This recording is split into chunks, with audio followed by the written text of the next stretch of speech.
the figure of the immigrant, and this is why I think integration is difficult, the figure of the immigrant, as long as they're seen as immigrant, sheds light on the value systems that uphold and frame national values and priorities. So if migration has been a peripheral issue in global debates and policy making, then it is because it disturbs the centrality of the idea of the nation as closed community. Migration brings to the fore questions of diversity.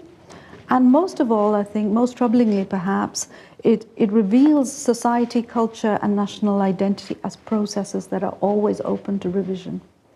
The summit that we are about to witness here in New York reflects a growing commitment from the United Nations and its member states to addressing questions of integration.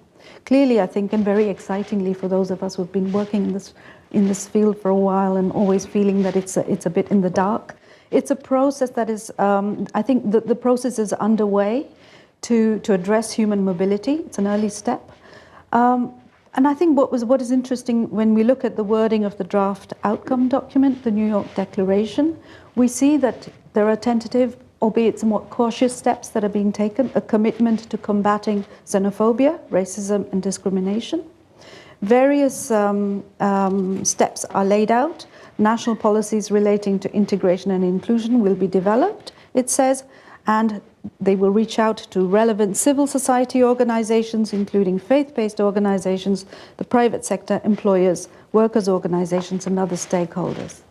Working, as I have, on behalf of UNU within the Global Migration Group, which our rector will be chairing next year, I'm very aware that within the GMG there's been a lot of talk about the role of cities and the key role that cities have played as places of arrival and at places of reception, and also places of where the drama of the struggle for survival takes place.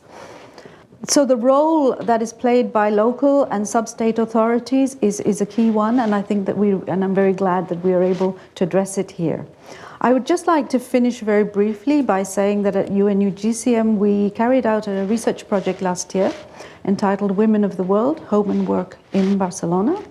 And we sought to identify the key elements that together allowed a range of women, particularly we were looking at women immigrants to Barcelona who came from 16 different countries. And I think the evidence that we came up with, which I would like to share because I know that both of you know much more about this than I do, is that learning the language was vital. It was a vital step forward.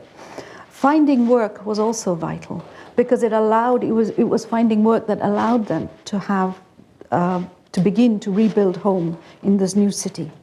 And I think what was also interesting was that the ideas of home and nation doubled in their minds. They no longer thought of home or nation as one single place, but indeed they were very flexible and easy with it. So I will just stop there, if I may, just to finally say that I think that from what we also found was that integration works best where there is not just a financial commitment, but also an ethical commitment from cities, and that integration is more. It's about more than offering access to newcomers. This is vital. You have to offer access, but more than anything else, it's also about reworking the guiding values of society as a whole.